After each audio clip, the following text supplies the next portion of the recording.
Hello Biblionauts! Here we are with another installment of our read-along of the Dialectic of Enlightenment. I haven't gave up.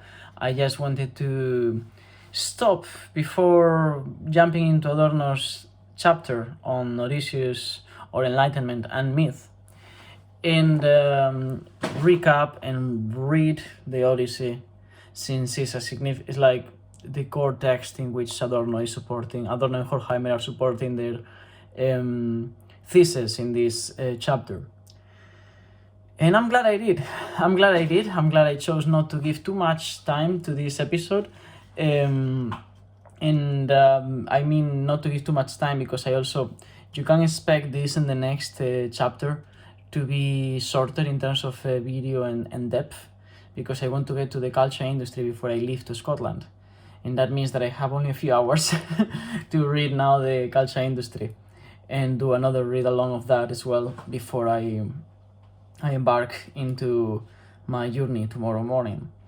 So I did read the Odyssey. Now I read this chapter number 2 in the Dialectic of Enlightenment, Odysseus or Enlightenment and Myth. And there's very little in the way of sense or plausible claims here. First of all, Adorno and Horkheimer now kind of lay back and they just give you interpretations. Of course, philosophy has a pretty creative aspect, and I don't think that, philosophy shouldn't have a creative aspect. Of course, anything that uses language has a creative aspect, but what I mean is it should have at least a will to veracity, to truth. And I don't feel like in this chapter I have anything like that. They are pretty much using the Odyssey for their own means. And there's again, if this were a genealogy, I feel like sometimes that can bring you into interesting ideas. And there are a couple of ideas here that are worth defending, but none of it leads to an inevitable conclusion. And when you're doing philosophy, if you are doing it right, your arguments should follow their premises in a way that allows you to arrive at a conclusion that is inevitable, if you are going to defend that conclusion. And if that conclusion is going to be as serious and groundbreaking as the one that Adorno and Horkheimer have to do. And it doesn't happen in this chapter. I honestly, this chapter to me was 90% nonsense and a 10% of correct claims. So we're going to skip the nonsense. There's a lot about Circe, the goddess that stopped Odysseus and trapped his men for a while in the Odyssey. And that has some interesting reflections about the idea of the feminine and sort of maybe the Puritan values behind the Odyssey. Not Puritan, but definitely a sense of the feminine being that which is forbidden, which is interesting since the Odyssey is pre-Christian, I think. Maybe there was Zoroastrism or something else before that was still in the Homeric times influential in some way, perhaps, I don't know.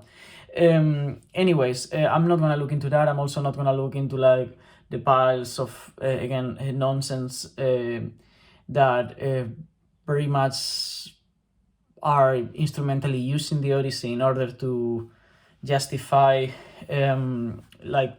not even to justify, but to caricature violent or narrow-minded attitudes that you could have found in the Victorian era. It's 19th century Victorian era. Not the Enlightenment. But still, there's again a few things that are worth sort of taking from this chapter. If you haven't read it, I don't particularly recommend it. I think the next one is I think it's shorter and it's also more interesting because it touches another philosopher. So I'll make another video for the next one.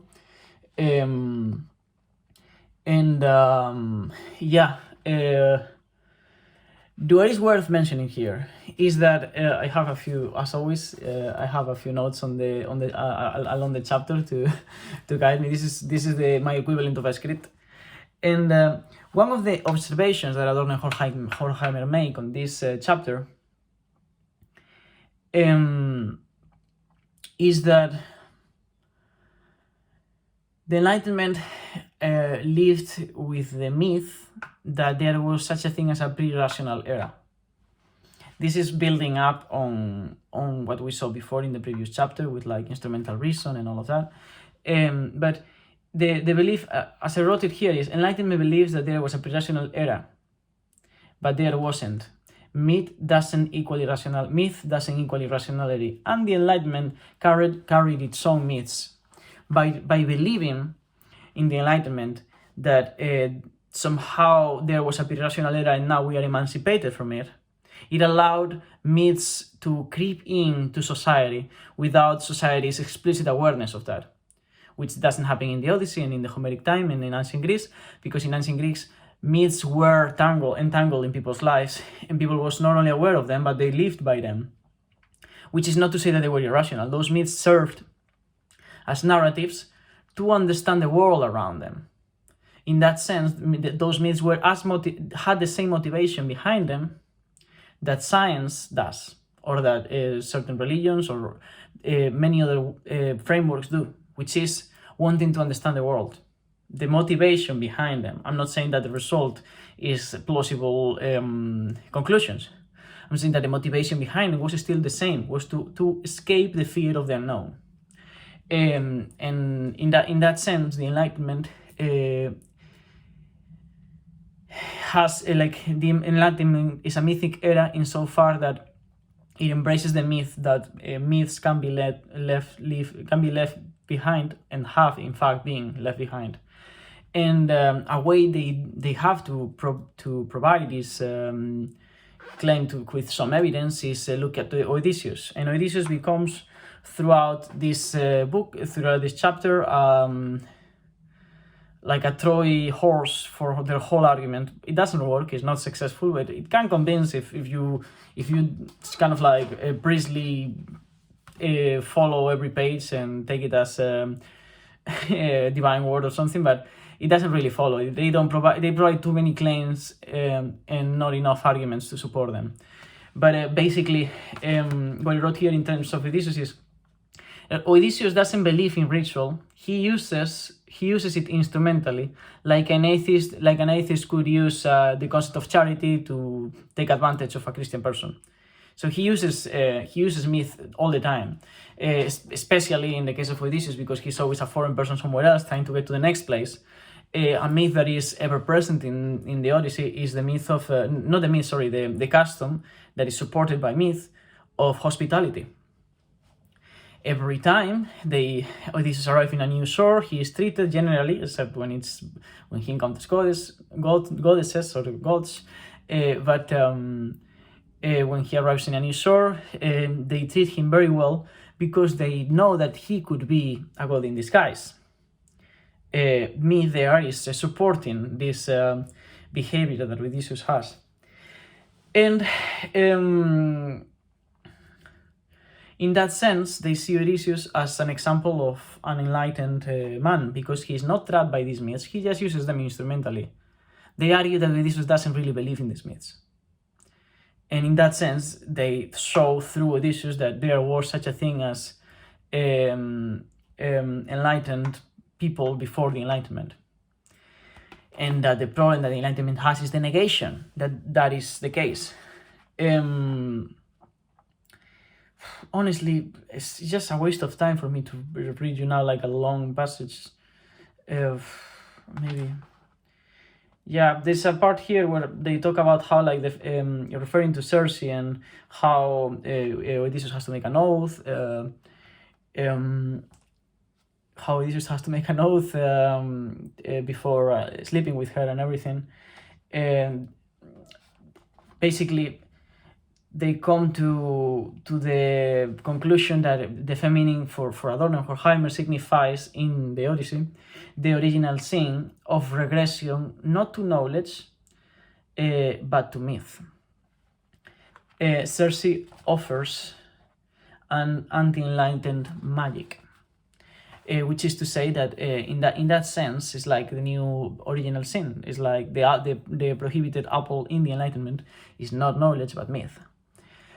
And then they also talk about how, like, the feminine body is also treated, and promiscuity and everything is also treated negatively during the Victorian era, because the feminine continues to embody this idea of myth and superstition and magic, during the Enlightenment, and that's precisely what the Enlightenment is trying to emancipate from.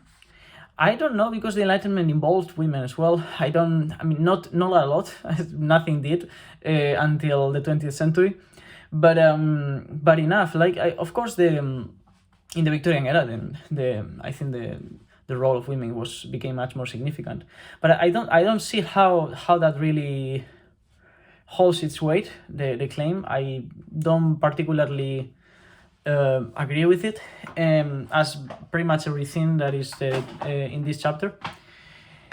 So leaving that behind, although I do find it interesting to think about it, because when I think of philosophy, like a lot of philosophy that is written today is written by the mythic, like the philosophy of the magic, philosophy that has to do with enchantment, with disenchantment, with superstition, with pagan religions, is very often written by women, disproportionately so in comparison with other disciplines. Like you don't find as many women in hermeneutics or anthropology, yes, because it deals with enchantment and disenchantment, but you don't find so many women when it comes to, like, I don't know, you don't have as many Hegelian women or Kantian women. I guess that is because the systems of thought that they presented were inherently masculine, perhaps. I don't know, I just thought that was interesting to point out, but other than that, I don't see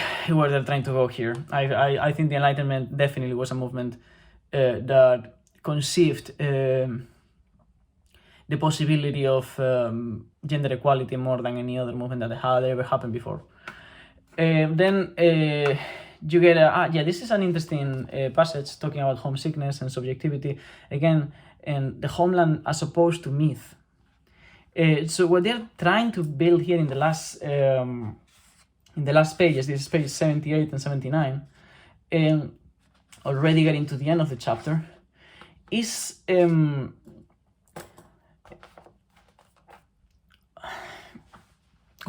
this is partially my own reading, but that Odysseus is not is not returning to Ithaca. He is escaping from myth. This is what they are claiming, not what I am claiming. So the gods are out there, and the homeland, as they say it, is the place in which is like a safe space from mythology. So he is escaping from the homelessness of magic into the, I guess, reality of the homeland, the Enlightenment in that sense. So Ithaca represents the Enlightenment in this sort of reading that they give of the Odyssey. Let's see if I wrote anything else that I am forgetting. So of course, the assumption here is like for which they don't give any supporting argument, is the idea that a homeland has always signified, at least in the Enlightenment, a place in which you are protected from magic. And this is partially true, because part of the religion from which the Enlightened man is wanting to emancipate himself from is pagan religions, which are mainly animist. And in a sense, the home has always been sort of like a safe space from the hostility of nature. Nature has historically signified the enchanted world, and the enchanted world has historically, for those who don't believe in it or who believe or who don't interact with it, has always felt hostile towards humans. In that sense, the homeland does have a enlightened connotation, as that place that is safe from all of these forces. However, that would make sense if the gods in the Odyssey, which is the text that they are using to support this claim, were in fact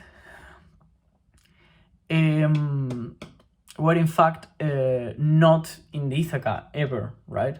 But they do go to Ithaca. Athena goes to Ithaca more than once. She appears as an eagle to scare the suitors. And very important, he appears at the end of the book. And I will tell you now why that is important. Because Adorno claims that home is free from the rage of the gods, Christianity, which is to say myth.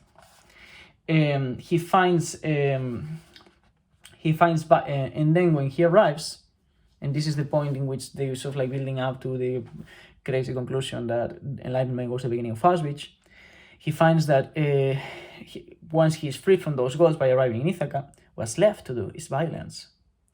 What's left is violence, is property, is all these things that Adorno and Horkheimer are trying to sort of like row against. What he's trying to imply is that the Enlightenment, in wrongly believing that it is free from magic, is bound to fall back into violence, into the violence of primitive man, because it negates man's inner nature. But Adorno forgets, and this is very important because, again, this is a regression into violence because we are in a godless place now, which is Ithaca, which is the homeland, which is that place that is sort of like the archetypal, metaphorical place in which we are free from these gods. And then Adorno and Horkheimer claim that once we are there, all that's left is for us to kill each other. It's violence, it's Auschwitz, it's all of these things that they are going to tackle here. And that is true. Odysseus arrives, and eventually, after many other things that happen in between, he being disguised as a pretending to be like a beggar, and many things happen, but it's basically building up to that climax, which is pure raw violence. However, after that violence, there is a pause, and then there is the families of those suitors wanting to take revenge, which means further violence. And who stops that violence? Athena. Athena comes down and he's like, hey, stop right there. I am a goddess. I am magic. And yet I am stopping violence, which means that the magic, the gods do not signify, do not imply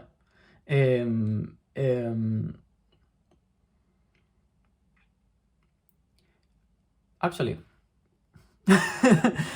that kind of supports their argument, right? Because if it's magic itself that is coming back to stop that violence, that would support Adorno's argument. I just realized now, because what they're claiming is that the lack of mythical beings and frameworks is what kind of like brought violence to the Enlightenment. So I might agree with that. However, this is happening in Ithaca, and I thought the homeland was free of gods and goddesses. So I don't know. I am reading along with you. I don't know what to think about that ending. It definitely is creative. As I said, there's many things here that don't make any sense. This last claim is interesting. I think that the belief, sort of like in a sense, it's true that Odysseus is trying to get as quick as he can back home so that he's freed from the rage of Poseidon and all the other gods.